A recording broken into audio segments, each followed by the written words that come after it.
And good morning, good evening, good afternoon, wherever you are. Welcome to Dreamy Dreamland.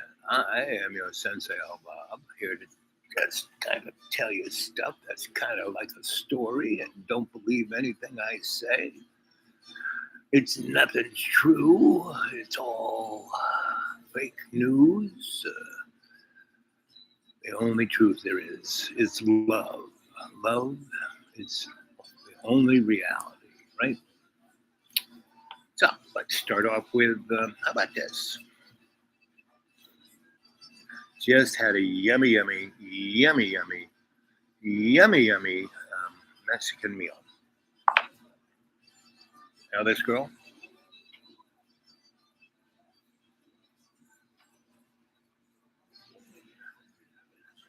Now, some of you might not know who I am, so let me introduce myself in the most daily showy way possible, using a right-wing talking head pundit montage. Roll it!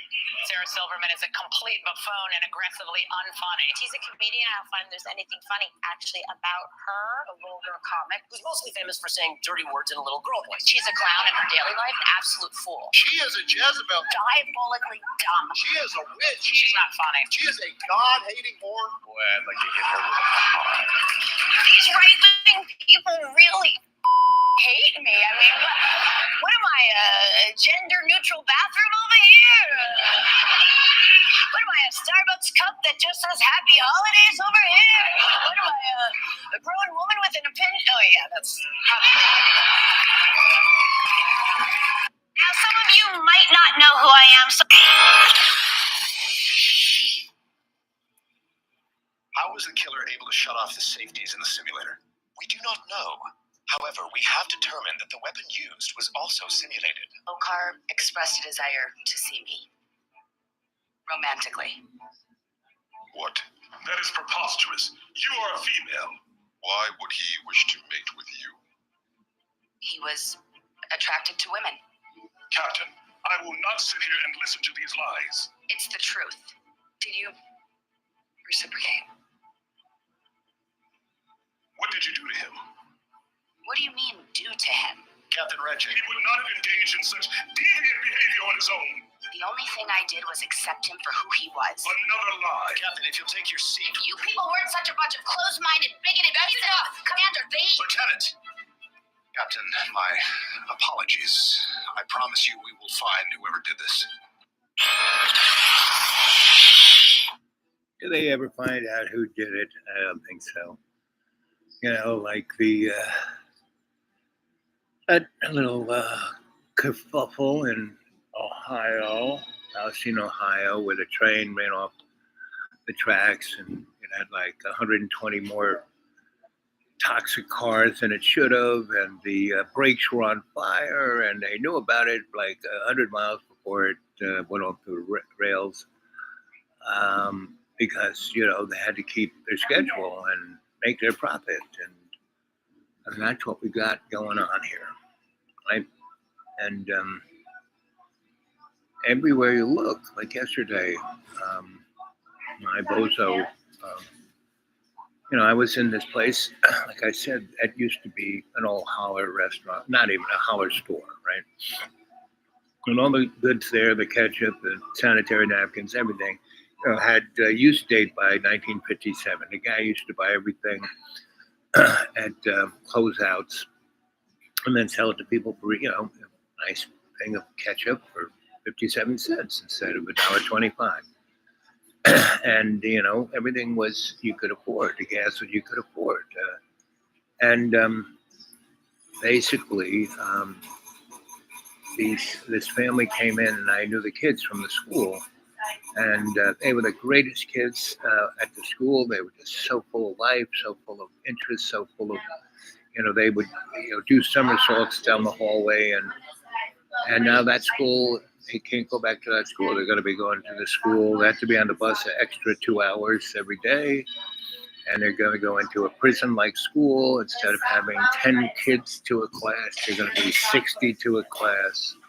Because rich people who moved into the 3 counties don't want to pay the property tax to educate the kids because they're old. And this is only one of their 10 houses. And they don't want to,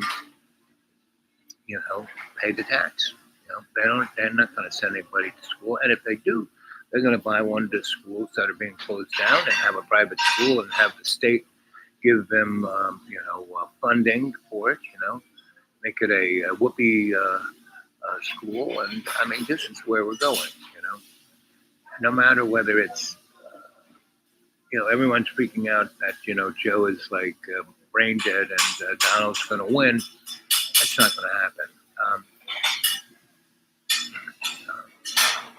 Either a third party is going to win, or JoJo will win, and then he will, and Kamala and Larry Newton from California will be president. And just go and look at the last Democratic election of FDR. Right, we were pulling towards the end of the war.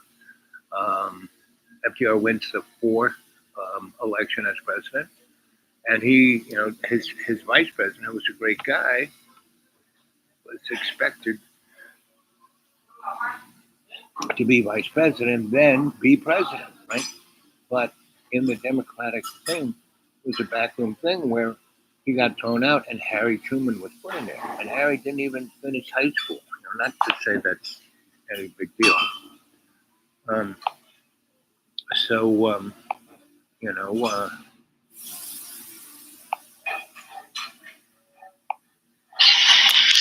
so clearly isn't presidential material. Yes. It just looks like a money laundering operation.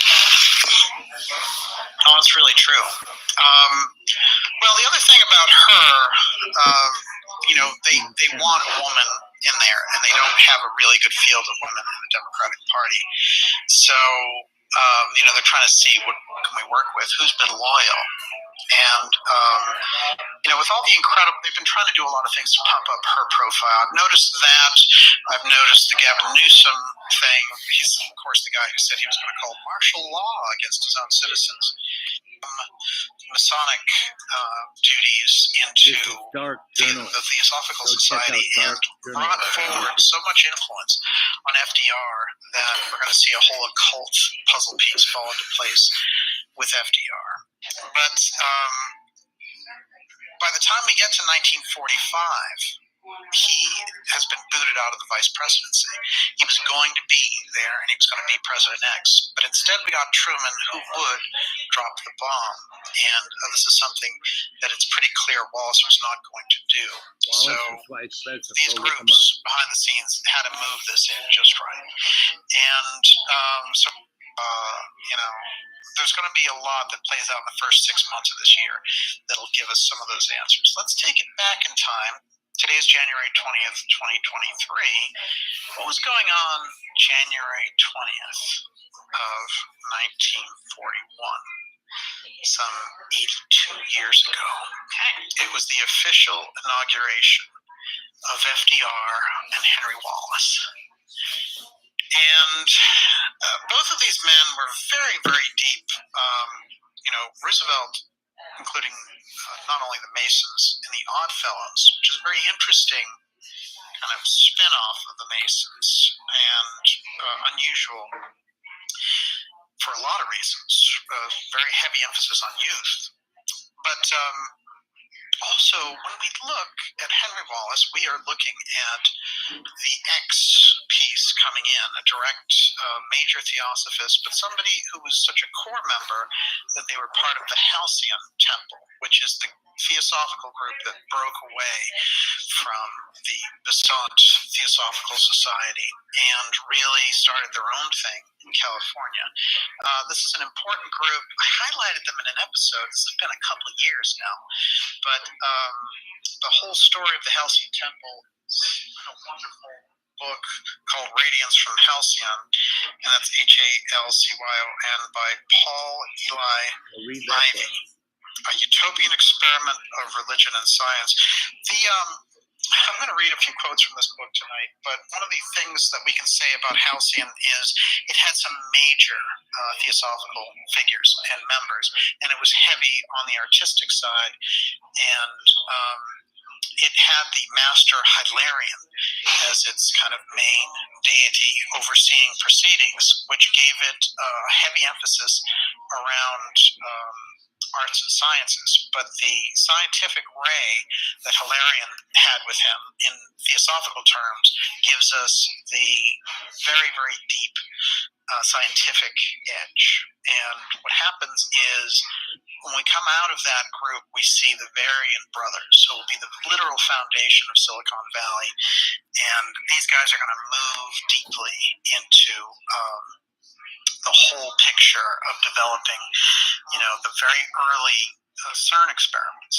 So Varian brothers, I've highlighted them in relation to the fact that they.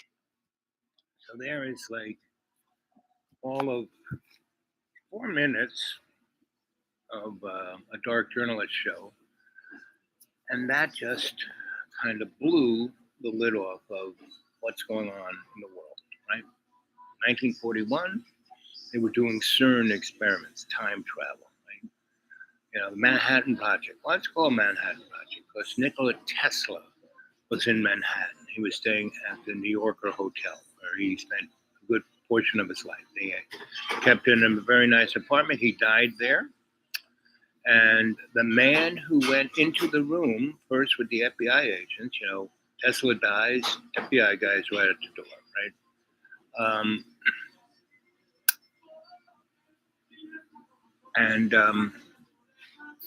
And so the FBI is there, and who shows up but Donald Trump's Uncle John Trump, right? I think that's his name, but he was a bigwig in this mystic science community, right?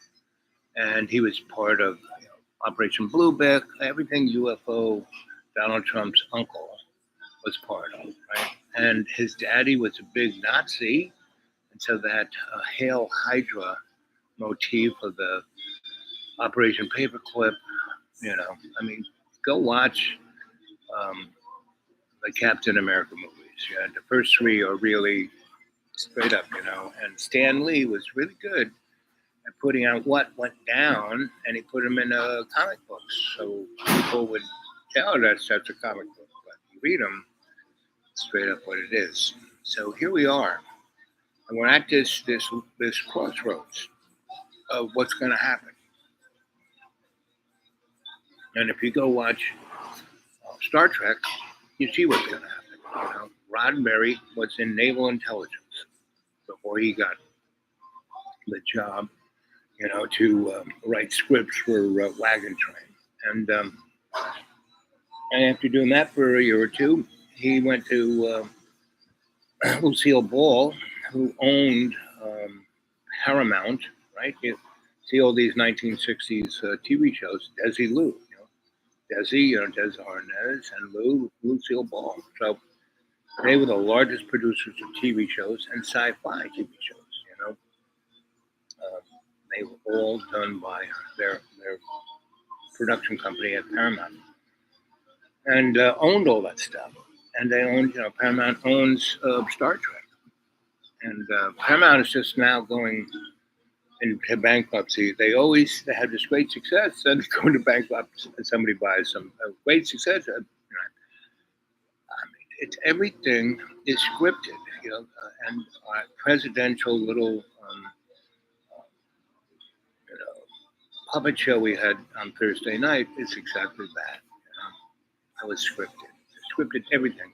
How the set was designed, everything was dark and black with super red highlights, and the mics were turned on and off. And Donald Trump stuck to his script.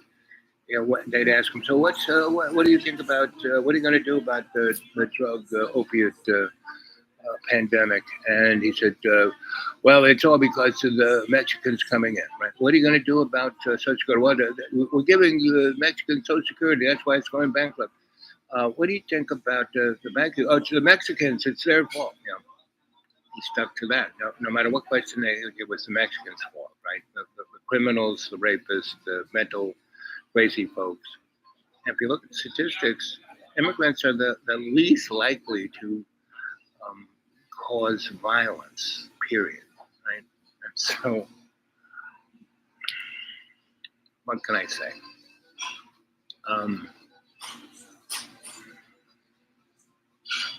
We are again at this crossroads. And just remember this, go back and look. All my shows are here. It's really quite amazing how many Dreamy Dreamland shows are all right here. And it constantly says I have 800 to 1,500 shows. And, it's amusing that, but they show them all. So if you count them, it's more like 2,000. It's really, but nobody would, go and do that, right? So, see, I'm looking at them. They're all friggin' here. Where's my glasses?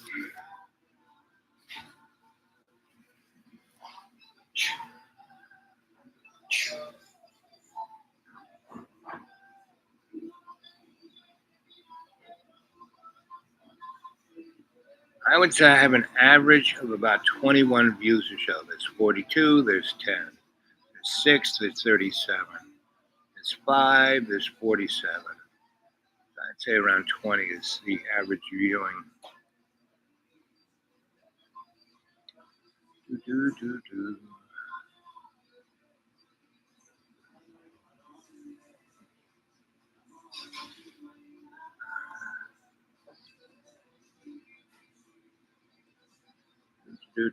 6 months ago, 7 months ago. What's going on? 7 months ago, 46 views, 5 thumbs up. And the show is done in black. Every now and then it does this. I don't know why.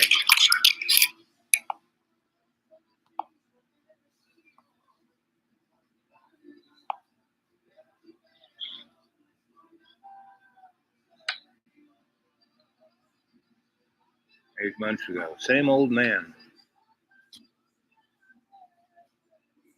Enemies, we will gaining market share and domination wherever possible. And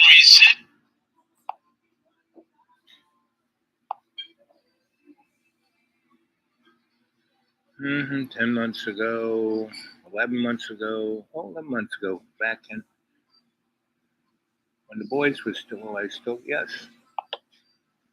Counterculture. And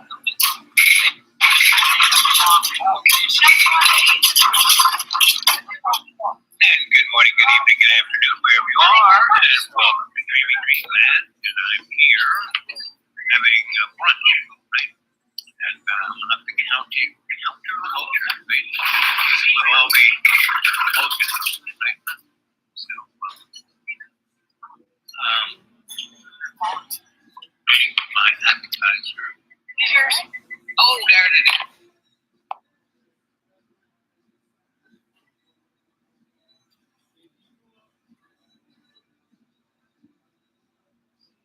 One year ago,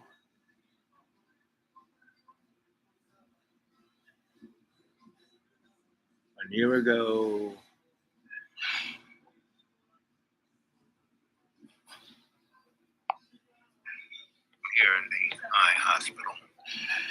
I was here Friday and they did a procedure. This was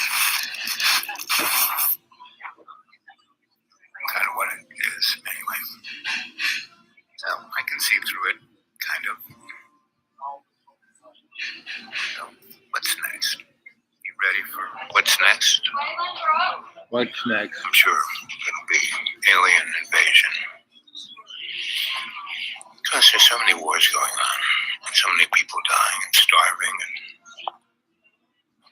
Coming to you in the name of reaching control and destroy is a sacrifice to their father, the devil. This is your host, Joe Griano, P.O. Box 4121, Fullerton, California, 92834 on the web at thefullertoninformer.com. FindTDangers.com, VaxDangers.com, CellTowerDangers.com.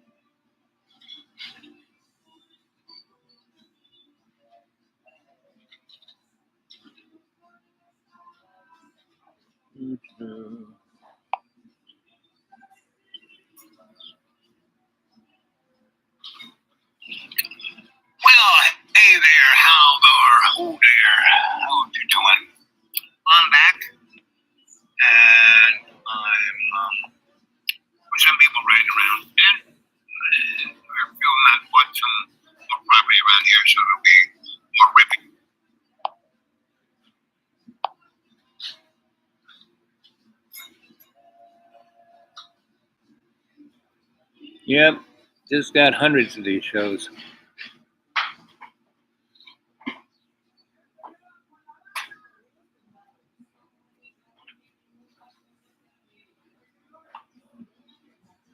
Years ago.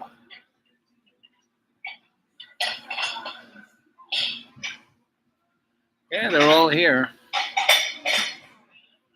What's coming? 2 years ago. 6 likes, 42 views.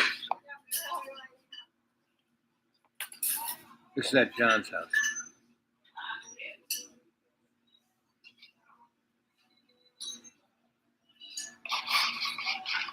Good morning, good evening, good afternoon, and welcome to Dreamy Dreamland with Sensei Al Bob. I am your Sensei Al Bob, your griot, here to tell you a story. And what is a griot? What do we do? What is a griot? Well, you listen to a shamanic state. What is a shamanic state? It is a frame, a world view, right? That is everything is love's co-creation within the construct of the we in me, meaning your life is not about you. Your life is about all our relations, everything that is connected to you, right? Through every scale, feathered, furred, skinned creature, cold and warm-blooded, silicate, biologic entity that is here with us now. Those are all our relations. They're all interconnected. Whatever you do affects them. Whatever they do affects you. And the bonding grace of the positive outcome is love's co-creation. Now, this show is not for the faint at heart. It is not for the snowflakes. It is not for folk who just believe in their tribe and their silo and everything else is wrong and not even going to have an open conversation to try to understand what the heck is going on. So, we have, for the past 160,000 years, moving towards this period in time. The stars are aligned in such a way that, whoa, baby, are we in for a howdy-doody rumpus ride? Yeah, are you a good bee? Can you do a doobie? Will you be a good bee? Will you do your best? Try. Oh, it's so hard. It's so hard. I can't do it. Boo hoo hoo. Who's here? Who's lining up? Martin Young. Hello, Martin. Just heading up the till here. Lovely Cornwall. Yes, lovely Cornwall. Hey, if you got anything, Martin, to throw to, and this is a good time to say, you want to get a hold of me at that. You do it at the Dude Awake 42 at Gmail. Dude Awake. The Dude Awake 42 at Gmail. The Dude Awake 42 at Gmail. All lowercase, all together. Go to PayPal. It's my birthday. It's my birthday all month long. February is my birthday because I'm an African American that's melanin challenged. So come on, throw something in there because I could surely use it. Right? And I'm out on the bop. I'm not in the deep green. I have been here, there, and everywhere.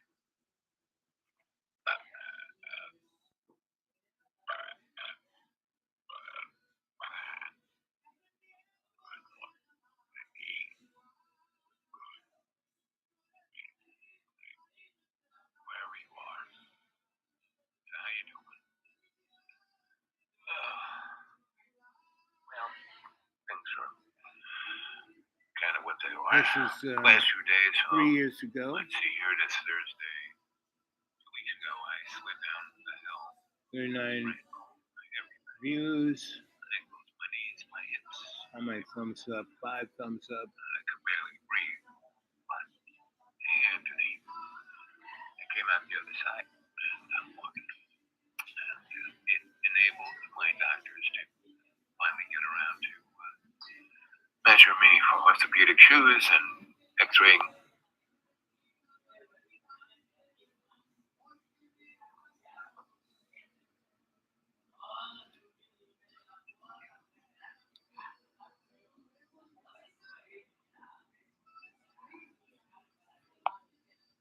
cold as well, so I understand not feeling well. And, obviously, Joe Biden comes in with certain deficits. He has a stutter. It is more difficult for him to communicate for that reason. So there's a lot to mitigate the way that. If you've been keeping up with the latest, you know that Joy Reid and her team didn't hold back. They laid out some pretty damning evidence that's making Trump look even worse than usual. Here's the lowdown on what they uncovered. Campaign operatives, my phone really never stopped buzzing throughout. And the universal reaction was somewhere approaching panic. The people who were texting with me were... First off, the report highlights that Joe Biden, despite his challenges, like his stutter and the struggle to communicate effectively sometimes, had one major job during the debate: to calm the nerves of the Democrats and reassure them that he's still the man for the job. The big reveal, though, is that Biden's performance, while not stellar, wasn't the disaster some feared. Instead, the real catastrophe was Trump's behavior and the GOP's frantic attempts to cover up his mounting issues. Seeming extremely weak. And, I'll just reiterate what I said earlier. President Biden had one job tonight, and it was one primary job. And yes, it was to litigate Donald Trump's. During the debate, Biden had some weak moments, sure, but the MSNBC report emphasized that Trump's antics overshadowed these. Trump, true to form, was full of lies and misinformation. His usual bluster didn't play out well this time. According to MSNBC, the reaction from political insiders was overwhelmingly negative, with many expressing a sense of panic over Trump's seeming inability to present a coherent vision or even defend his record convincingly. Panicking, they're always scared, right? They're always thinking they're going to lose. Like, Democrats are very pessimistic. This is just neurotic. Who they are. They're neurotic. But Joe Biden's job was to reassure them tonight. His job was to calm his party, to make them feel that, yes, I can do this. One notable quote from the report came from a Democratic operative who said, "We expected Trump to be Trump, but this was beyond the pale. His lies are no longer just lies. They are dangerously unhinged statements that are alienating even his base." This sentiment was echoed by many other commentators who pointed out that Trump's performance was so erratic that it might actually be driving voters away from him. People who were texting me were even more panicked. They actually expected it to be better than it was, and now they're in I won't say a full-fledged panic, but it's getting there. And are people that you're talking to who are expressing these concerns, are these people who are involved in Democratic politics, or Yes. are these... Political analysts didn't mince words either. Alex Wagner, reporting from the Spin Room in Atlanta, mentioned there has been a uniformly negative reaction to Trump's performance tonight. His usual tactics of bluster and misinformation just didn't cut it. People are starting to see through it, and it's hurting him badly. Wagner went on to explain that Trump's behavior has left even his supporters scratching their heads, wondering if he's the right person to lead them. The public reaction was swift and brutal. Social media lit up with criticism, with hashtags like #TrumpMeltdown and #UnFitToLead trending for hours. Twitter and Facebook were ablaze with users mocking Trump's debate performance and expressing disbelief at his continued downward spiral. Even traditionally conservative voices were hard-pressed to defend his actions. It was clear that the MSNBC report had struck a nerve. Full drumbeat yet, but there is talk of, look, here's the thing. I know a lot of politicians. I just happen to know a lot of them at a lot of levels. They all believe that they have a unique ability to run the race that they passionately want to run.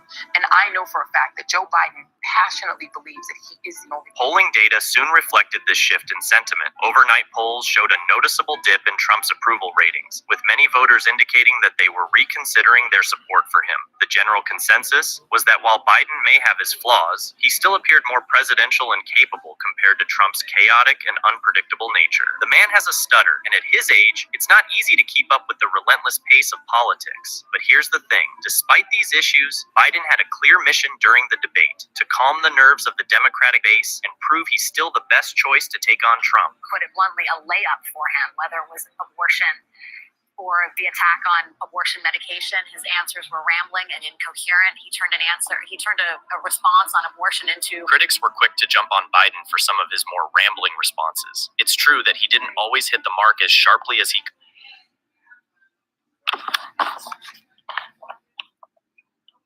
This is 3 years ago. Wherever. Hey, good morning, good evening, and welcome to Dreamy Dreamland with Sensei Bob. Spent 20 minutes talking to doctors, and no one could say anything. Couldn't get past anyone's phone tree. And gang, that's how it's going to be. Basically, my family never answers the phone. My older sister does. But other than that, not so much. So I've been noticing the UV is off the hook. And no one's talking about it. I mean, it's like off the hook, like pretty much gonna make the end of, Elon Musk. I was just watching a thing, and he goes, "Oh, the thing we have to worry about is depopulation." Well, he might be right when you look at the UV. Hey, who's that? Let's see. Remember, I can't read that.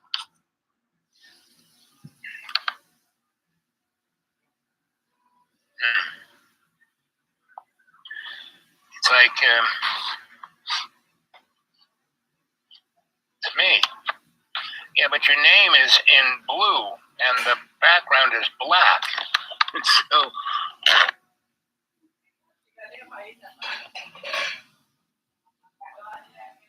This is almost 4 years ago.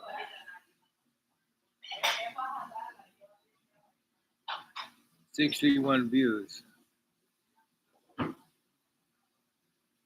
good morning, good evening, good afternoon, wherever you are. This is Dreamy Dreamland with Sensei Bob. I'm Rihanna. I'm just saying, how you doing?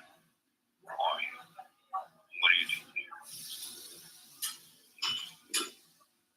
So let's breathe.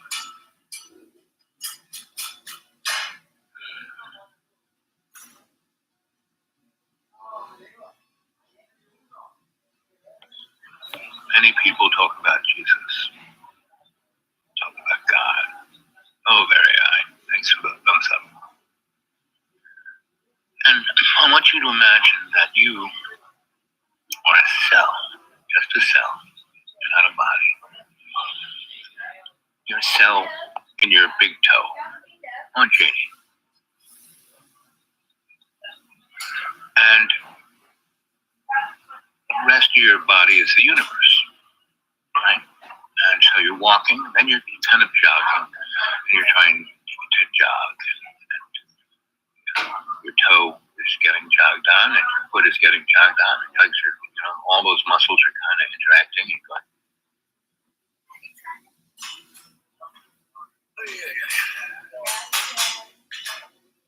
all right, thanks. Oh, and there we are.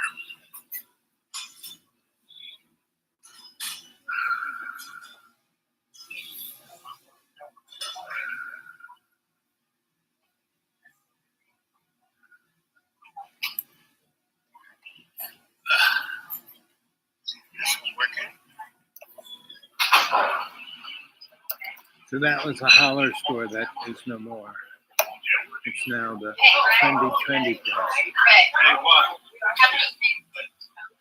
You have to be on the inside to be stored. Hey, good morning, good evening, good afternoon, wherever you are. This is your Sensei Bob, coming to you on Dreamy Dreamland with Sensei Bob. This video is for entertainment's sake only. It represents nothing. For the only truth is love. But who's riding this bus called Earth? Who's driving this bus? Now there is one idea that within time nothing exists except the moment you're in. That's the only time. What's going on is going on. Hey there, Alan. And so what do you think about that idea, Alan, that the only thing that exists is the moment you're here? The past is just a memory that who knows whether that's right, and the future isn't quite here yet. It's just... This is about 5 years ago.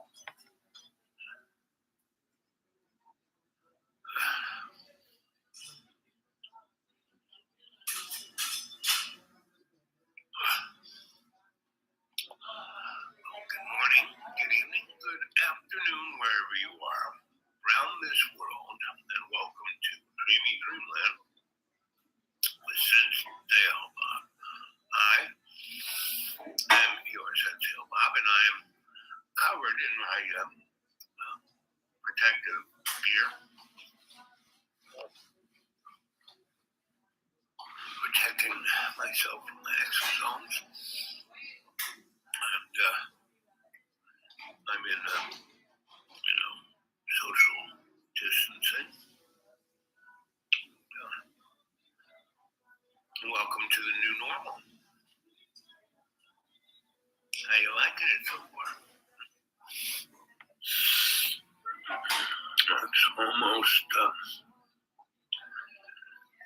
there have been so many studies on how to democide a democracy. Slow but sure. We never quite had a democracy. And, if you want to see what a pandemic and the outcome of a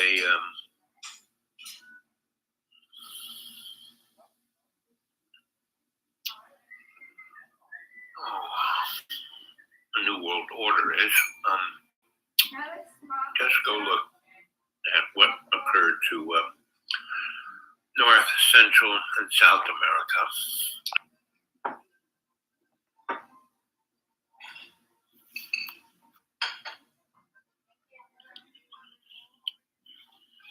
Those are feet and the legs of an Aboriginal elder in the Northern Territories of Australia. And he is where we're heading. Our society of a super interconnected global world is over. And welcome to Dreamy Dreamland with Sensei Al-Bab. I, your Riyadh, your Sensei Al-Bab, is here to tell you a story. I'm wearing my spacesuit, and the only thing that's going to really save us, one is our empathy within the construct of love's co-creation, or extraterrestrials. What do you call them? Nice ones. And I don't know if you're old enough or have seen enough Twilight Zones, but there's one where these big, tall guys, and they were like Lurch, and Lurch played the big, tall alien, the big head.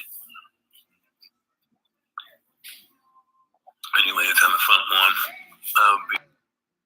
If you want to get a glimpse of what Donald Trump is going to do with regards to his so-called revenge agenda if he ever makes it back into office, consider this. A couple weeks ago, maybe even over a month at this point, the nonprofit journalism organization ProPublica put out a story, a well-researched story that did not make any accusations, by the way, against Donald Trump. And yes, that is important in the story.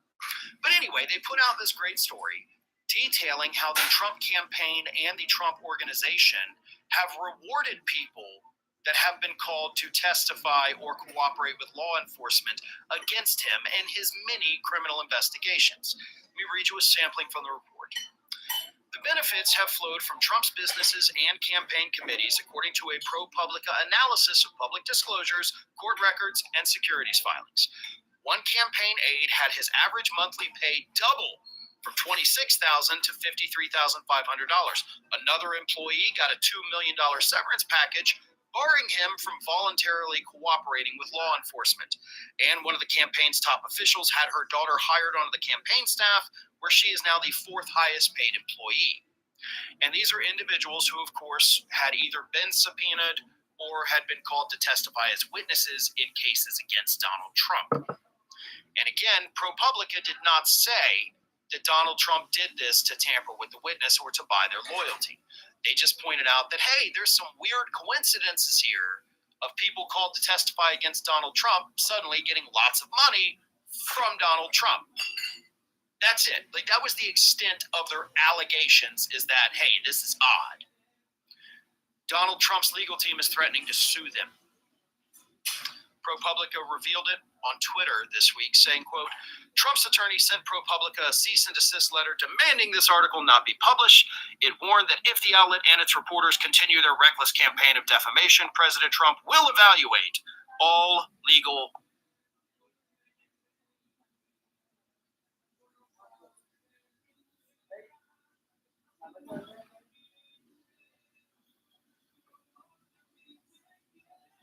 Good evening, good morning, good afternoon, wherever you are around the world. Welcome to Dreamy Dreamland with Sensei Al Bob. I am your sensei, your griot. And don't believe a word I say. This program is just for those with an open mind and those who can suspend their disbelief and those who do not live in fear. Look at that. Thumbs up already. Two of you there. Good to see ya. And I'm starting as my clip picture images from the outback. Images from my stay. I lived with this Aboriginal tribe, and for a whole year. I and my lovely wife, Donna Ann, look how happy that girl is. And we're living in squalor. You know, we are 900 miles from the nearest supermarket, Walmart's, anything, right? We had no camping gear whatsoever. You know, we lived, here I am. This was the opening picture I only got on the top. But that was the oldest man. He was in his hundreds, right? And he could outwalk me, physically do anything, right? And if you notice, I'm wearing these army boots, and he is in bare feet. They all had their feet were like shoes, right? And they were connected. Their chi was connected to the earth, right? And that is our problem. So here is where my lovely Donna and I lived. And what that was were big leaves and sticks, and this was an area that got washed out, and there was a big hole, so it was into the ground, right? And so we covered it up. We had a nice little space underneath in the dirt, right? And it was clay, and we tamped it down, and we put different grasses that they help us pick that kept the insects away. And because we need what they need, which were the plants and grubs and insects that were all around us, we did not get insects to want to eat us. But the folks who came to visit and were eating hot dogs and cheeseburgers and Twinkies and sodas, these folks in the 1970s were of a tribe of about 900 folks. And when they were out in the middle of nowhere, the Nukumba, the Northern Territory, just about 300 miles south of Ayers Rock, they found coal, uranium, titanium, and gold on their land. And so the corporate entities came out and just shot everyone in the head. It was a lot easier to do that than to get them on a school bus and go, we're going to take you to another nice place. No, they just killed them. And the 9 people who survived that Holocaust were out picking berries. And this woman here was holding a baby that she just had in this picture. Kid is like no more than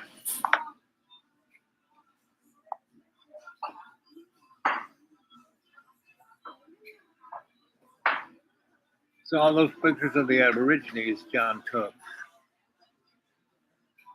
John just kind of, I own this place, I own you, And I'm in a place where I don't care, about physical stuff. I pretty much have lost everything physically, but I have enough. I can come and visit you here at this nice restaurant, and let's see. Why you can't love yourself.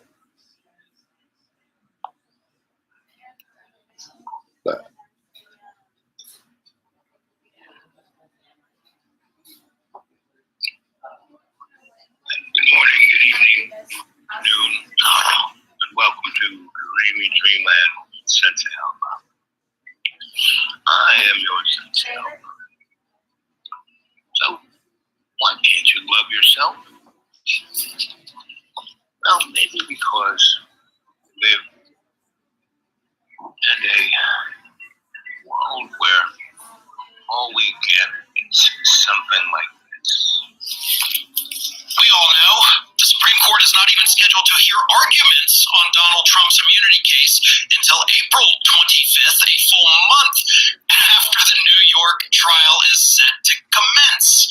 And then, after they hear the arguments on April 25th, there is literally no telling how long it will take before they hand down a decision. It could be a week or two, it could be a month, it could be 3 months if they choose to slow walk it. So basically what Trump's lawyers are asking Judge Juan Merchan is just go ahead and delay this thing. And that was 4 years ago.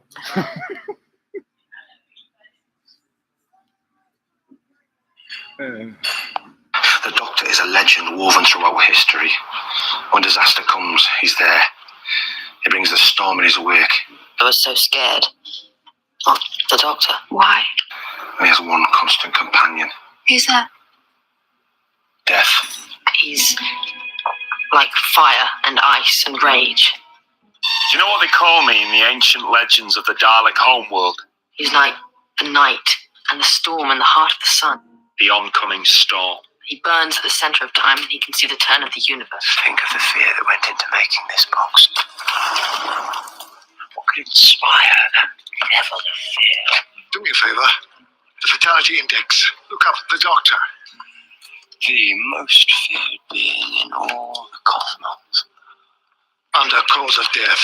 You do seem to have an impressive record of fatalities credited to you. One day it would just drop out of the sky and tear down your world. You make them so afraid. You have been scanned, assessed, understood. All those stories you've heard about him, they're not stories, they're true. Your limits and capacities have been extrapolated. But you have no weapons, no defenses, no plan. Yeah. And doesn't that scare you to death? The Pandora is ready. On this day, in this place, the Doctor will fall. Ready for you. Child, No weapon. Oh, give us time. She can be. She will be. I gave you your chance. Is the firing squad afraid of the unarmed fan? When you die, there'll be nothing left behind. why would a Time Lord be a weapon? They've seen you.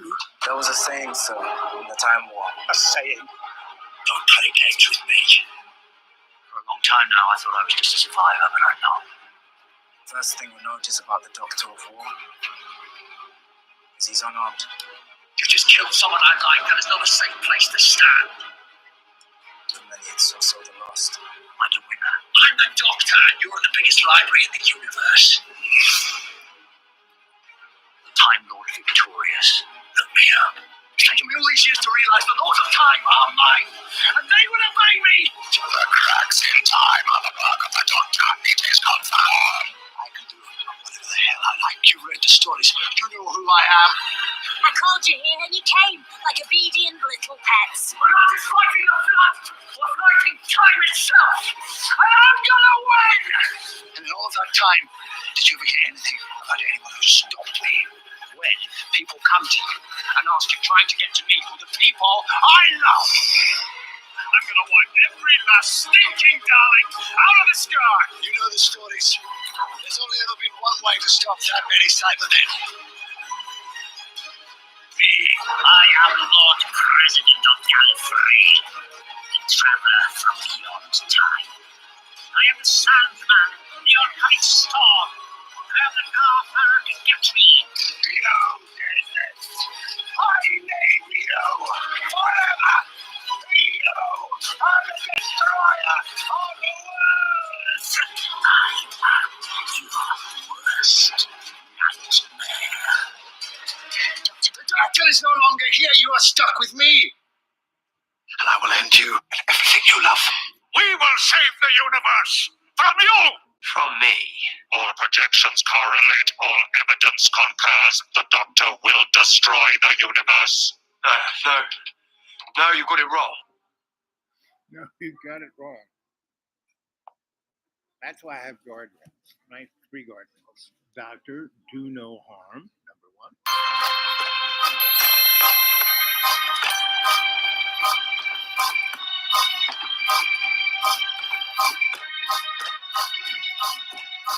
Doctor, do not get involved unless you have a workable exit strategy to get the innocent out of harm's way.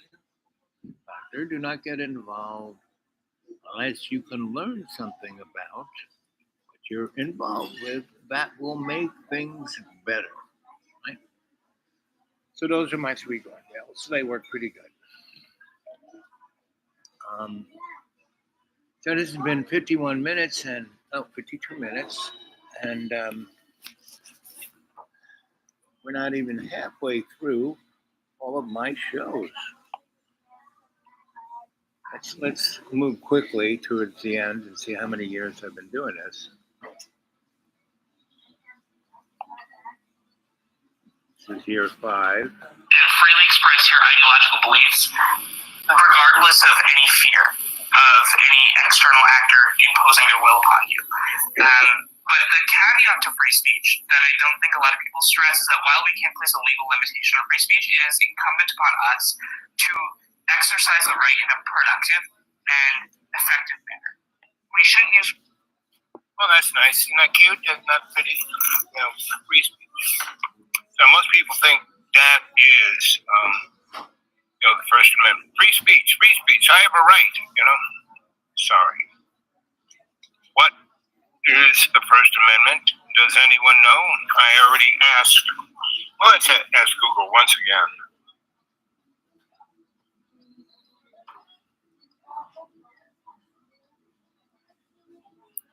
Quote, what is the First Amendment?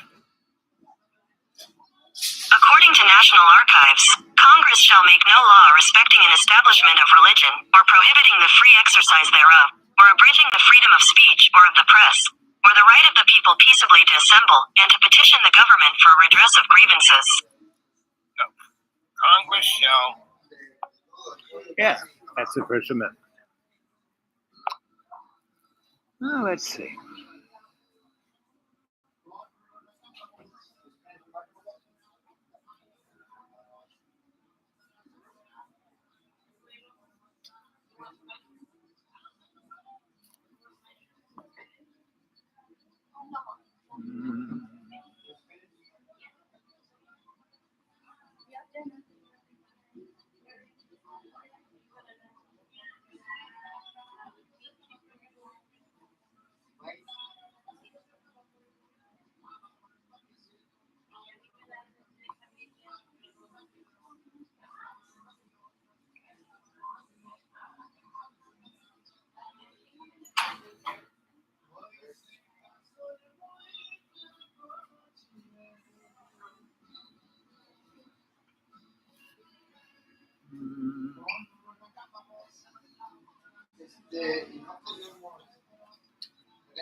Here's one, the Grand Kazoo. That's 4 years ago.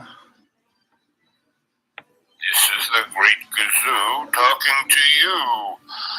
Up here in Control Central, it's all going along to plan. The totalitarian two-step is just dancing across your planet. Yes, it's, going along the plan in China and Italy and Iran and now in America. And in 65 other countries. So everyone's getting scared. You're going to want to be putting camps, yes. Who benefits from all this? That's all you gotta know. Who benefits? The big kazoo, that's who. We're talking to you. We own you. You are just useless eaters. You are our fillet steaks. We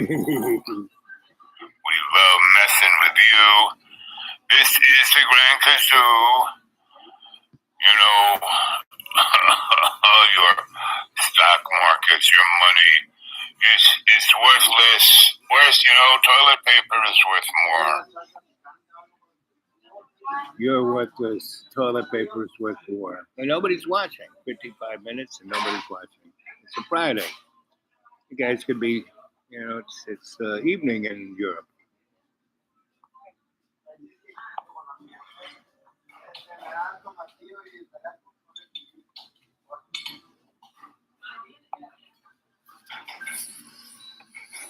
Good evening, good day, good morning, wherever you are. I hope you're well. This is your Sensei Bob coming to you on your channel, Dreamy Dreamland with Sensei Bob. This is one of our shorties. I'm out in the middle of the woods. I have very little bandwidth. So I just want to make a few comments about what's going on. Remember, don't believe a word I'm saying. So we're seeing right in front of us the picture. No longer is it even jokingly, obfuscated by the illusion. It's straight up. Donald Trump is, one of the blessings of Donald Trump is that he is showing us exactly what we got, We get the religion, the politics, the world we deserve. And if we're not involved, if we're not coming from the space of love's co-creation, well, we're going to get the illusion. But it's, World War II definitely showed us what the illusion can bring us. And Donald Trump is manifested by the Hidden Hand. The Hidden Hand is a transnational entity based on 3 legs. That's why we had the Trilateral Commission. Go look at, his nation of Britain, and he gave us Jimmy Carter. He gave us Bill Clinton. He gave us Barack Obama. And in between we got the neocons, right? And they're all the same thing. They all represent this fascist corporate state. That's a transnational oligarchy. It's not coming from money in one country. It's not the Russians, And it's just, and Donald Trump fake news, straight up. It's always been fake news, since they learned to put uniforms in mud and, make papyrus scrolls, So it's all written down. It's all, a done deal. Shakespeare said, we're just actors on a stage, pawns in the game. But we do have this thing called the free will, and we can step up and be love's co-creation. Love's co-creation, which is all there is. The grand creator.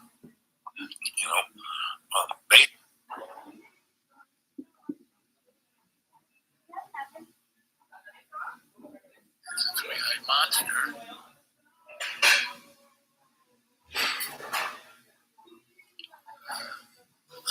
Here are my first quotes of the year 2020. When we look one another in the face, we're neither of us just looking at a face we hate. No, we're gazing into a mirror. Do you really not recognize yourself as is that person you hate? This is from Vasily Grossman, Life and Fate. Next is, and I'm going to try and give you quotes that are just like myself. More than two-faced, three-eyed. Freedom is a heavy load, a great and strange burden. For the spirit to understand, it is not a gift given, but a choice made. And the choice may be hard one to make. So, here it is, the second day of the first day of your life. And here it is.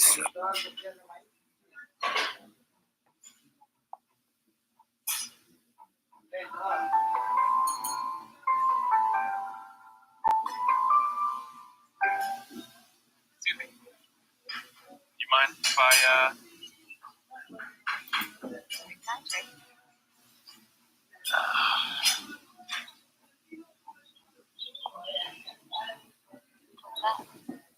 Oh, nothing. It's not a 1-minute time machine. Huh? Damn it. Excuse me. You mind if I, It's a great country.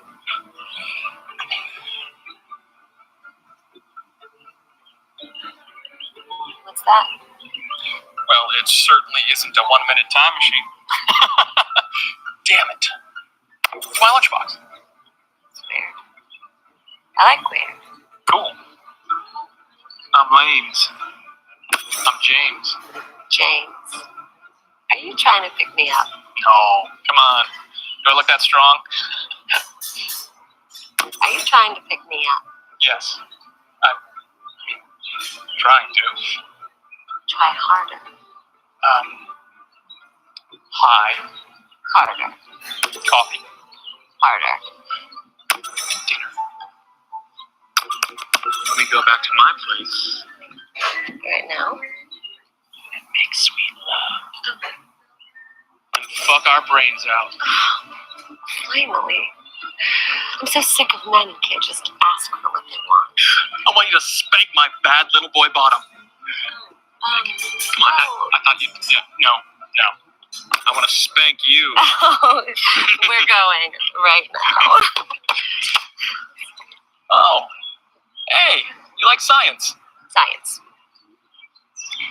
My 5-year-old niece likes science. I have a doctorate in quantum mechanics. Oh, you like theoretical quantum mechanics regarding both our perceptions of time and how we deal with universal spatial geography. Yeah. What's your favorite part? The butt.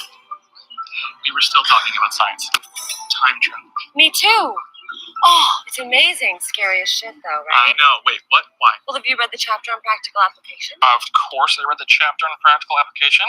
And? And I am just going to hit this little red button here. Excuse me. I'm sorry. Who are you? What are you doing with my book? Shh. I need to read this real fast. Don't worry. This one doesn't even count. 95 pages? Fuck that. No, I haven't actually read that. Been too busy doing instead of reading. Doing actual practical time traveling? Have you used that yet? I don't know. Maybe. For me? Does that creep you out? No. No, it's actually really beautiful. You really think so? Yeah, I've never had a man fight for me before, let alone die for me. That's right. No, I'm Yeah, not you, exactly. But that's the point of the chapter, right? Time travel's impossible. It's not impossible. I've done it. No, every time you push that button, you create a copy of yourself in a parallel world that exists 1 minute in the past. Your original body dies.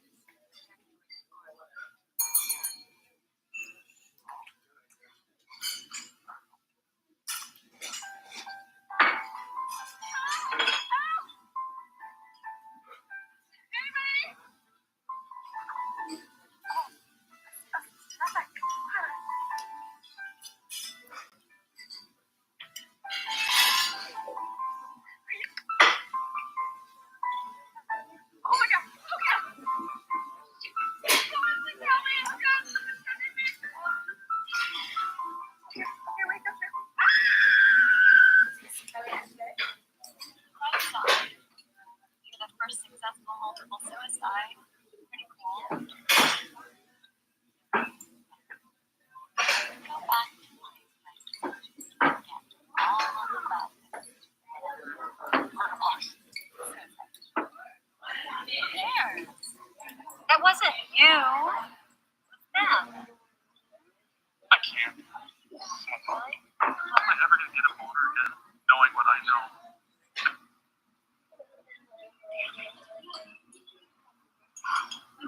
Do you know too when you're gonna thank me for this?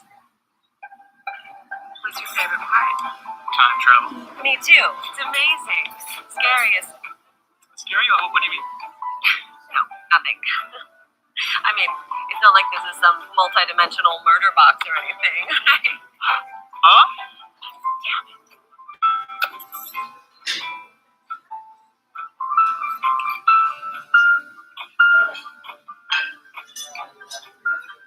See, that's what we don't understand, is the effect of our actions.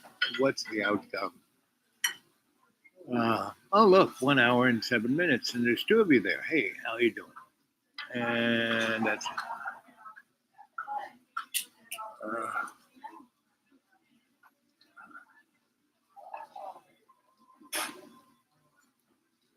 I want to learn more.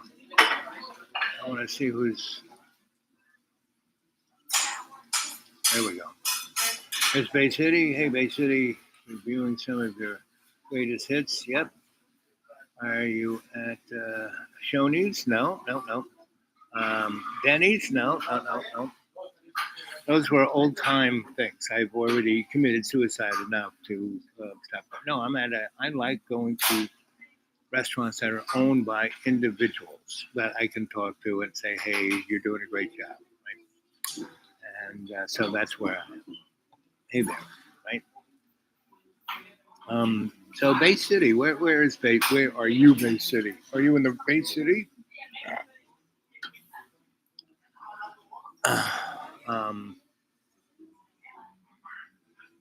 Cracker Barrel. Okay, there's one place. Cracker Barrel. Yes, that's one place I do go. So I'm in a place called Johnson City. Oh, Bay City's in the middle of Michigan. Okay. So is Michigan. Michigan's kind of getting toasted, ain't you? We've had a glorious spring, and it was amazingly perfect weather up until 3 weeks ago, and it's been 90 degrees every day. And this place doesn't get 90 degrees. 80s is about as warm as it gets. And at this time, historically, it's in the 70s during the day and 50s at night. It's been in the 90s during the day and humid, which we never get, and in the 70s at night. So it's been interesting. It's a harbinger of things to come. Right? We had rather mild winter. Yeah, me too. Spring, yes. Several days in the 90s a week ago. Okay, so you have a pretty good usual harbinger, indeed. Yes. Fine word. Yes, I like that word. Yeah. Things to come. Right? So I played a little bit of Doctor Who. I was in England in the 60s when Doctor Who started. And then I was in Australia in the 70s, and they had they were playing Doctor Who like in America was playing Star Trek, meaning they'd have it in the morning, they'd have it in the afternoon, they'd have it in mid-afternoon, they'd have it at night. You could see lots of Doctor Who. And we see them in this spring. Yeah. It's what we call robins, yes, the harbinger of things of spring and summer, right? I'm right now having very strange birds in my little deep green. They're all thrushes and little birds, right? And for the first 5 years, I had 2 clans of owls on my property, and they would eat everything. So that was nice. And then because the cockroaches moved in from California and Florida and Texas and Charlotte, North Carolina, they left. They kind of went further up in the hills. They come and visit every now and then, which is quite nice. I like that. They come at night. If I go out at, I wake up around 2 or 3 to look at the stars, they'll be there. They'll come and visit, which is quite nice. I have a panther that comes and visits. I have a wild cat that basically camps out in my place and has kittens. Once early spring and once late summer. And she is quite nice. We have a very nice relationship, like at long distance. I don't bother her. She doesn't bother me. And she eats all the critters, voles and such, and leaves the bunnies. Mr. Bunny has made arrangements, right? So it's quite nice thing. So I'm still living in the deep green, and it still is beautiful, and it still is a great blessing. Natural pest control, right? I don't use any, and everything grows like you can't believe. So I have this whole hill of medicinal herbs: golden seal, elk pain, queen of the forest, bloodroot, ginseng, you name it, I got it, right? And it's been growing on that hill the last 18 years. The old grandmas came and planted that one year, like in 2007, maybe 6. I'm pretty sure I built my little deck by then, so it was around 6 or 7. Right? So, where we left off.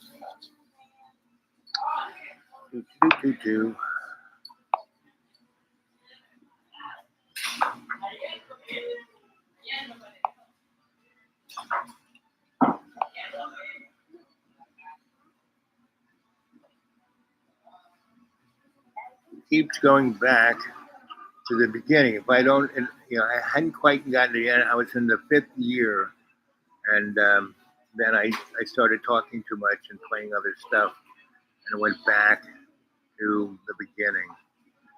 Well, you guys go look at it. Why should I? I know. I did it. I know it's there for videos.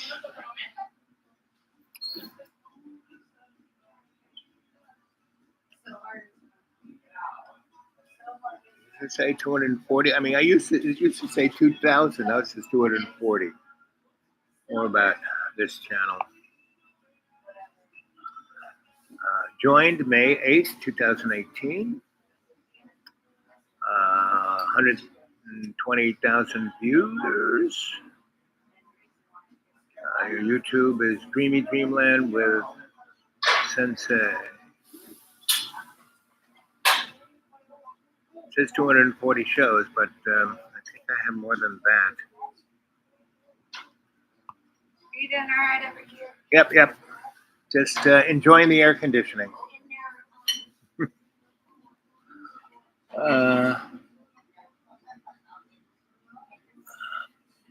So, Bay City, here in Michigan. What do you think of what's going on? Are you? How long have you been around? You an Xer, you a Wire, you're a guy like me who's a what they call a baby boomer. 1950 when I was born. I've seen a lot of stuff. My dad was, worked for General, I'm gonna kill everyone, LeMay. My mom was like a mixture of Marilyn Monroe and Adolf Hitler. And my grandmother was the old crone.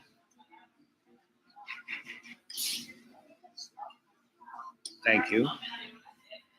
The thing about the boomers is that we actually thought we were special. and it was kind of special. We did all kinds of interesting things, but people before us did interesting things, and you guys after us have done interesting things. As I observe everything through my psychosocial, cultural, forensic, anthropologic alchemist self, I see that pretty much everybody. We in psychology they like to put everyone in a box, but in my practice I had basically a gradating scale, right? Nobody was a specific this. They were like into scale someplace, right? And that's pretty much the human experience because human experience is in the moment, right here, right now. That video that I was playing, the 1 minute time machine, you know, you're in that moment, right? You hit the button, boom, you screw up, boom, you go back a minute, you just keep going, and you die every time you hit that button, and you're born again in a minute, and then you can stop hitting the button and keep going, right? Schrodinger put the box, yep, it's a cat in the box, yep. And it's either dead or alive, and maybe it's dead and alive, right? So that's where we're at. We're either dead or alive. So,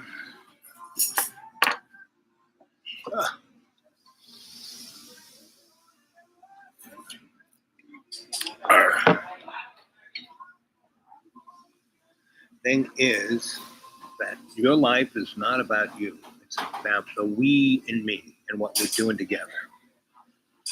And that's the amazing thing about human beings is that we do things together. Now, there are plenty of animals that, elephants and whales, and, that have families and pods and crews but they, and they do stuff together. They hunt, they procreate, they share, they love, they're empathetic. But we go up and, build airliners and skyscrapers and empires and, we do stuff together. But we lose ourselves in it. We forget why we're doing it. And then it becomes a catastrophe, right? And so that's kind of, we're at that catastrophe. Don't you suppose that society for us more of an invention of convenience? Well, right now, it's very true. Not every empire has been that, but we are that to the max. The two things that, 1,000 years from now, when guys like me go, well, why did that empire fall, right? Like when we talk about the Roman Empire, the Greek Empire, Mesopotamia, Babylon, Egypt, any of those guys, why, And the two things that will kill us or are killing us is our addiction to convenience and belief. Now, belief is a joke. Now, to have faith in something is way different than belief. Because faith doesn't come from you. Faith comes from that thing that you have faith in. It's giving you that faith, right? And that's, the whole concept of God and creation and all that stuff. We just have lost our, we think it's about us. It's not. It's about co-creation, right? So, yes, like an underlying vibration, right? But we so distract ourselves that we lose the sensibility of that underlying vibration. And that underlying vibration is that conscious intent I am, that conscious awareness I am, meaning those are two vehicles that you need to be in contact with that underlying vibration of love's co-creation, right? Nothing happens unless we co-create this. And I have a friend, and that family has 50 cats. They found this one cat and was pregnant, so it had kitties. And they fed them, and then they had more kitties, and that was about a year and a half ago, they had one kitty, and now they have 50 cats. And they're all over the place, and every 3 weeks, they're having another 8, 9 kitties. And sometimes they have 3 or 4 mommies at a time, and they got 10 kitties. And so there is I'm observing the intent and awareness of procreation amongst those cats. And every time they have those kitties, all the cats get in this thing like, oh, isn't that cute? And they get more and more and more relaxed because they're owning the place. Like conversation with Don Juan. Yes, It's a lot like cats. Yep. And that's why there are people who are real cat people, right? And then because cats are, distinctly their own thing, where dogs are, hey, how you doing? Let's play ball. Let's play ball. I love you. I love you. I love you. Right? Or I want something to eat. I want something to eat. Where cats, nah, they are just who they are individually. So there's 50 of them there. So I will sit down on their deck, and the cats, they put things so the cats can stay underneath them in the shade or in the sun, whatever they like. And I just sit amongst them. And these cats have so totally gotten used to me that they don't get up when I walk around. As dogs have a greater neediness. Yes, we are cat people. So I'm an everything people. I love cats, I love dogs, but I'm really a dog guy because I can really, meaning I can connect to cats, but I can't tell them what to do. Dogs, on the other hand, as soon as I sit down, they kind of look at me. Oh, is he evil? Is he bad? Or smells okay. Ooh, he's rubbing my ear. Oh yeah, that feels good. Oh yeah. I'll do anything you say. I'm a dog guy. I can bang right, no matter what kind of dog it is. Vicious, nasty, gonna eat you alive dog. Not me. Because I know the dynamics of a dog. I mean, if you stand over the dog, it's gonna bite you in the leg. You sit down, so you can't get up fast. The dog will come by and sniff you, right? If you put your hand out like this, without your fingers out, but like this. So this means you can whack them. This, and so they'll come and, right? And then you kind of rub their nose with your fist, and they go, that's okay. And you do the side of the head like that, and they, I like that. Horses, the same thing. Horses and cows are just big dogs, right? Now, if a horse was a cat, ooh, that'd be bad. Now, camels are close to cats, They only do what you want them to do because you get this thing in their mouth and you've got a whole bunch of stuff on them to make them do what you want them to do. Dogs have greater neediness. Yes. So anyway, how much juice do we got left here? 32 minutes. I will hang it up. What time is it? Oh, it's almost 3 o'clock. Okay. The bridle, yes. So when I was in New Mexico, I bumped into Grandfather David, the elder, the keeper of the Hopi prophecy, right? I met him in the middle of the, just at the base of Snake Goddess, the deepest uranium mine. It's called, what's it called? Mount. It's named after the guy who killed all the Indians, right? And so, the name of, and I couldn't stand working there. So one night I just walked out in the middle of, 40 miles this way, that way. There was nothing, just tumbleweeds. It was a beautiful night, and it wasn't really bitter cold. It was the first really warm night of the spring, and it was clear as a bell. And the sky was just full of stars, like Van Gogh's Starry, Starry Night. I was just walking like, and I fell on top of Grandfather David. Out there in the middle of 40 miles in any direction, nothing. I fall on top of him, right? Get off me. I pick him up, this little guy. He's looking at me, he goes, you work over that mine. I go, you can't stand it, can you? He goes, you just went out and took a walk, right? You're looking at the stars stumbling through the tumbleweeds and the sagebrush, and you fell on top of me. What are the odds of that? Right? Unbelievable, because I see that one little light way over there. That's where I live.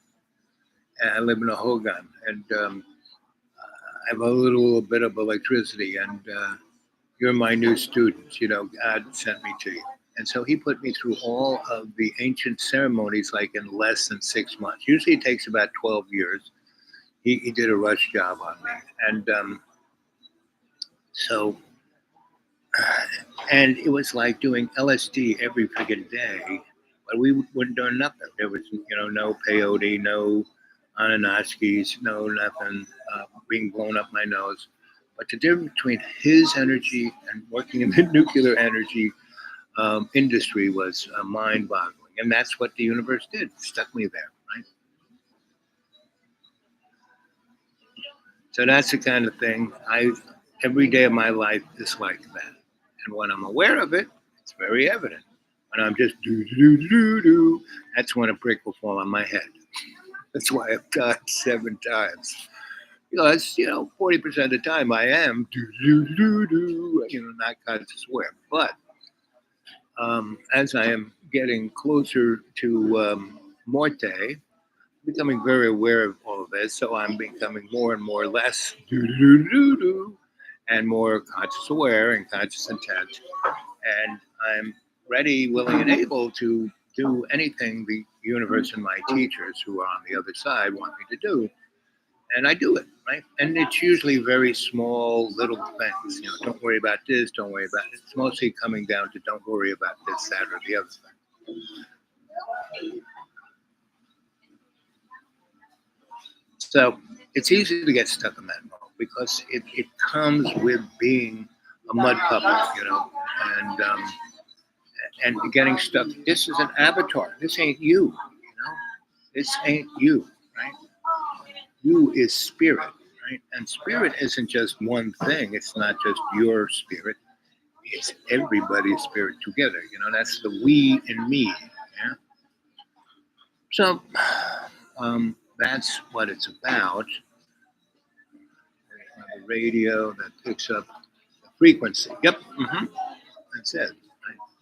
And it bounces it back to the home station because they're seeing what's going on, right?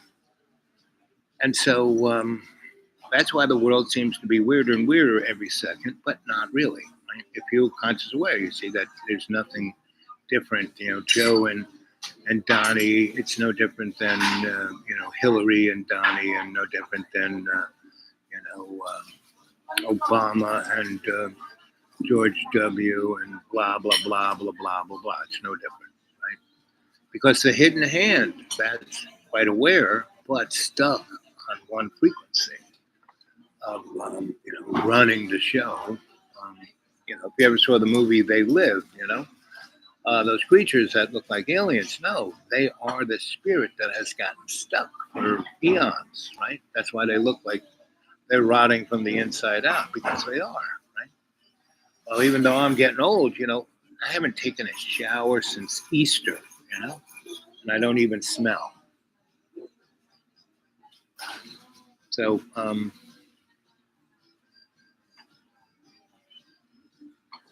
yep, the foreign installation. So none of that stuff matters, really. I mean, it's disheartening to see all the innocent folk suffering, but it's part of their dharma, right? That's what the Buddhists say, right? And when you can step back and back and back, and that's most religions are like this. Is most religions like right there? So there is no perspective. So,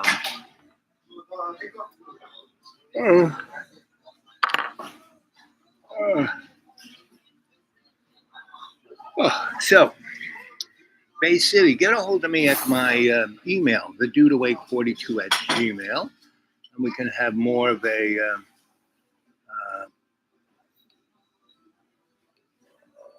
longer communications.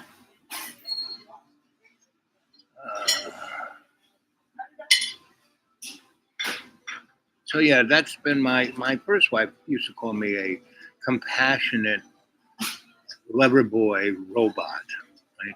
A computer. She goes, you analyze everything. You're not into, you don't want to fight. I said, why should I fight? She always wanted to fight to have makeup sex.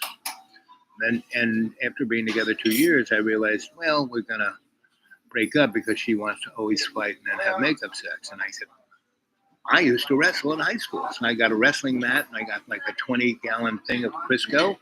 And I said, honey, I figured this out. She goes, what's that?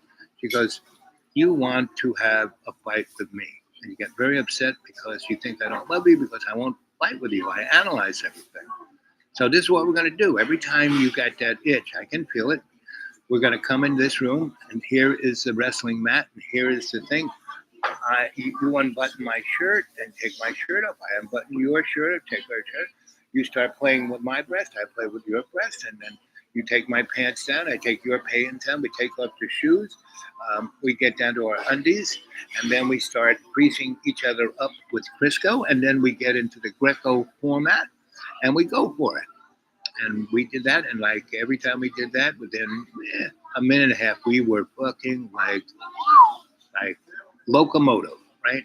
Just bang, bang, bang, bang. She was screaming and yelling, I love it. And that's why we lasted another 8 years. I gave her everything she wanted. You know, she wanted a house.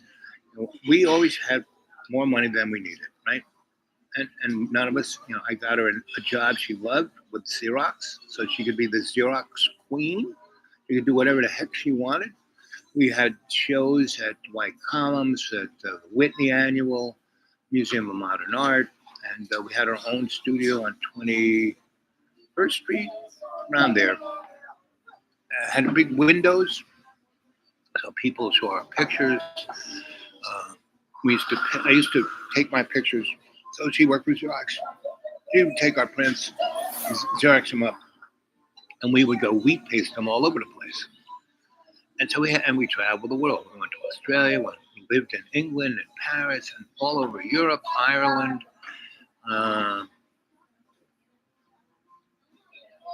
That's a valid solution, yes.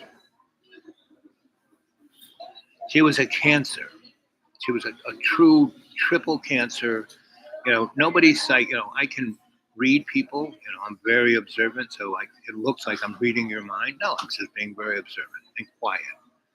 Now, I talk a lot, I tell stories, right? But when I'm in my observant mode, I'm just kind of, people don't even know I'm there, right? And so we were a great team. I'd be observing everything and she would be feeling everything. And so we went to countries that you could get in trouble, you know, Iraq, Iran, those kind of places, you know. And other places. And she could always sense the police around the corner. So we would go the other way, right? So we were never there when trouble happened. And if we were unconscious, we would have not, you know, you wouldn't be seeing me now, right? So we were a great team for about 8 years. We had the most fun. We did all kinds of great art. But she got to a place where she goes, you know, our studio is called DNA, you know, Don and Al. And she wanted it just to be Donna, right? Because I had been in the art world, you know, 18 years before we got together, 20 years before we got together. So I knew everyone in New York.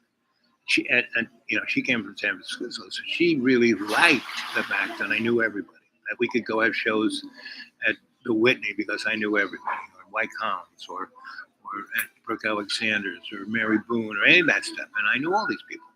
And they would come to dinner at our house, and she would like, oh. And and we had whatever money we needed, we had it, right? Whatever resource we needed, we had it. But I, you know, wasn't a zillionaire. And at a certain point, she wanted that kind of what she thought was security, right? I tried to show her that there is no security except in the moment.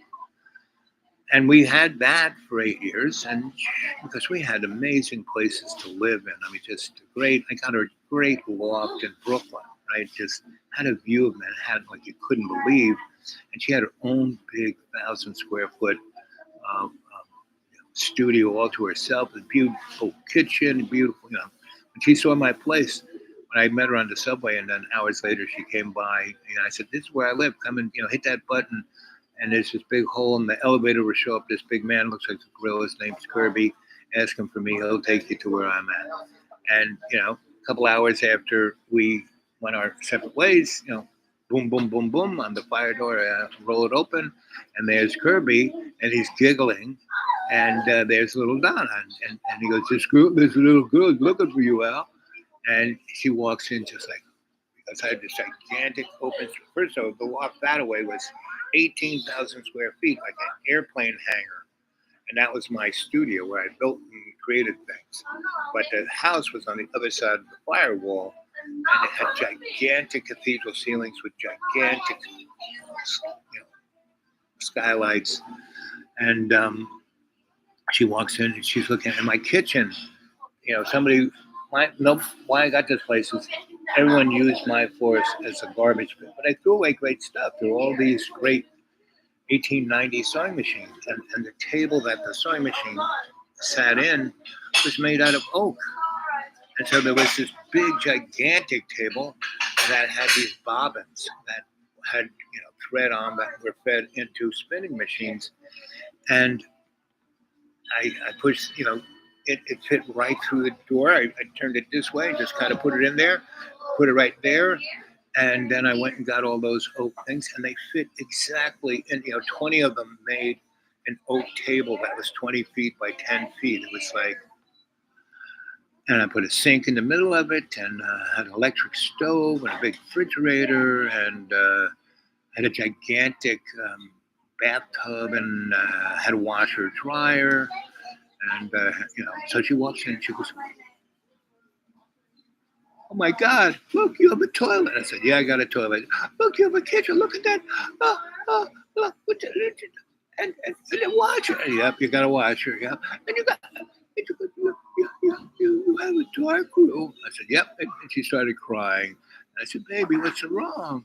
She goes, "I live in a storage room that's 7 feet by 7 feet, and I have to shit in a bucket." I said, "Oh, honey, you can live here." "Really?" And that was it. The rest was history. And so we were just an amazing duo for a good 8 years, right? Because I just loved. Someone asked me the other day. He said, "So, what's your life about? What makes you, what makes you do the things you do?"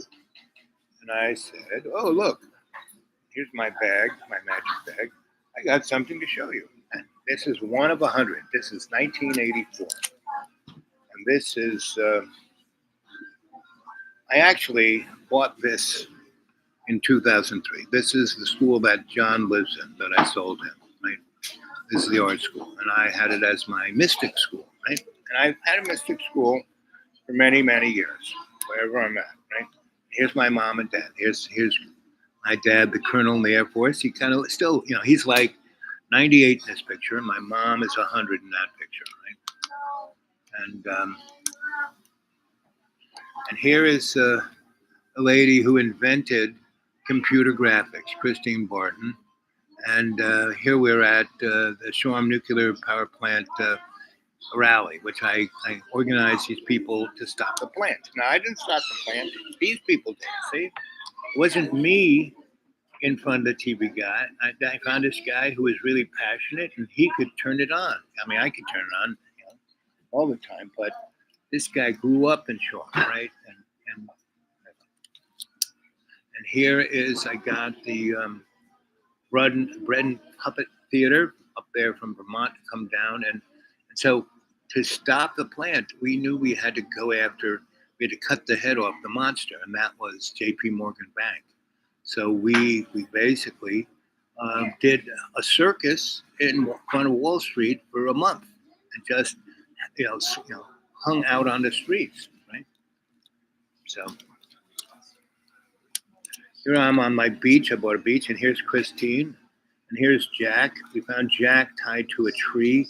He was about to die, and I went over and got him. And he was vicious. He wanted to kill everyone, but I just went over and don't worry about it. Don't worry about it. And Christine just kind of watched, and she got rid of all her anxiety by hanging out with Jack. So Jack, I was God, but Jack loved Christine, and Christine never had that kind of love, right? So this is, I bought this beach, 100 acres, right on down right next to Southampton, a place called the Mauritius, and I was going to make a fortune, but my father, who was my partner, freaked out and stopped what we were doing. So I went back to this. This is an abandoned building in the Lower East Side, and every Friday we would have a salon of artists, and these were the art world of New York, right? And I had done this in the 60s and 70s, and that's why all the art people knew me, because I kept doing stuff like that. Right? Here's Anna Jempson. She came from Sweden. And here's us breaking into abandoned buildings. We took over 50 buildings. We put 500 families in their own apartment. And because I was a master electrician, I was able to put in legal electricity. Everyone had a meter, and if you had an electric bill and the marshal showed up, they couldn't throw you out. Right. Still live. Yep, still live.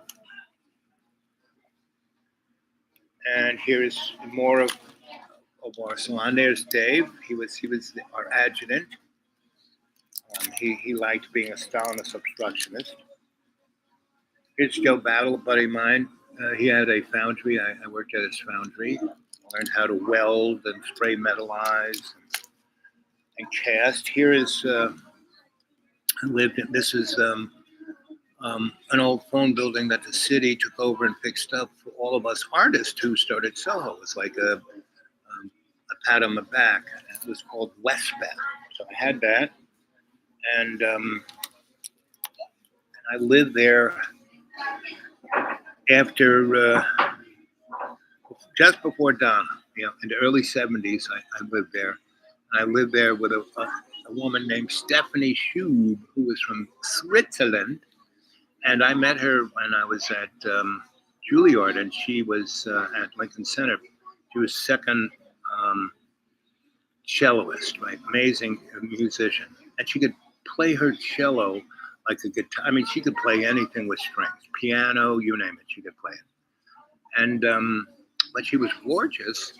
And Ford, the modeling agent, said, you should be one of our models. And so she was.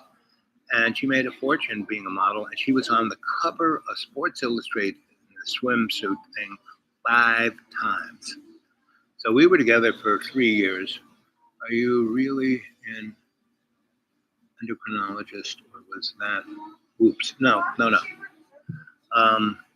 Back in the day, when my draft board said, hey, we can't trust you with a gun, you're going to do alternative service. I said, fine. I went off and did Vista, Volunteers in Service to America, and I was a bit too good, so they sent me off to VA, where I worked as a bedpan guy. And a guy who ran Fort Hamilton in Brooklyn one day walked in and said, I've been watching. I did anything wrong? They said, no, you're doing everything right. So for a year and a half, he sent me to all these amazing doctors and medical people, John Hopkins, people every which way that was doing amazing stuff. And I was doing kind of stuff like that with the Theosophical Society. And so I really got into the electrical dynamics of endocrinology. And they're just getting into that now. And I got sent off and I studied with a Japanese Shinto priest in Vermont, in Putney. And I studied with a Chinese doctor in Chinatown. And I studied, I was at the Swedish Institute. I was sent off to the Orthopedic College in Davenport, Iowa. So for about a year and a half, I got trained in all these things, but not like for 4 or 6 or 10 years. But no, with the greats of those institutions, because they were best buds with my boss. And I was their protege for that 3 months or 5 months or 6 months that I was there, and learned specifically what I needed to know to go back to Fort Hamilton and develop new protocols on dealing with these kids coming back from Vietnam, with their legs, being, I would call it Lieutenant Dan syndrome, right? And that movie, Forrest Gump, really captured that all of those incidents that movie was in, exactly what it was. Really a great movie. And I was in that movie, and my character was that little feather. In the very beginning, how the feather comes into the frame and flows around, and you see this beautiful southern plantation with the columns and the moss on the thing. And as the feather gets over to this and goes out of the frame, you hear a slap, right? And the movie starts, right? And see the movie, and then at the end, when you got the two forests sitting inside the road, just watching, the camera goes back to the crane shot, the feather comes in, and the music starts, and that's the end of the movie. That's me, the feather. So yes, I studied endocrinology there and at Duke and at Cornell.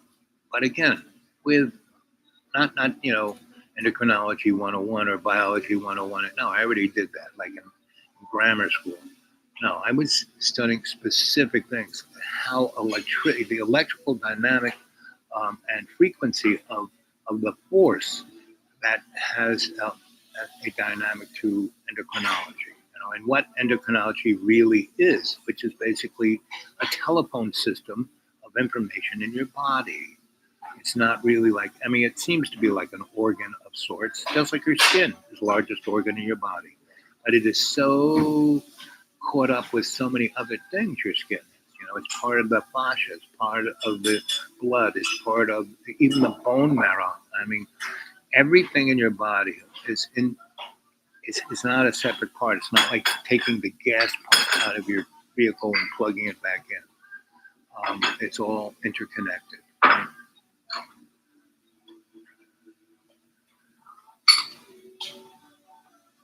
So, how are we doing with electricity on our battery? Oh, we've got to get out of here. This thing's about to crash. It hates to crash. Okay, kids, get a hold of me at dudeawake42@gmail, and I'll see you later.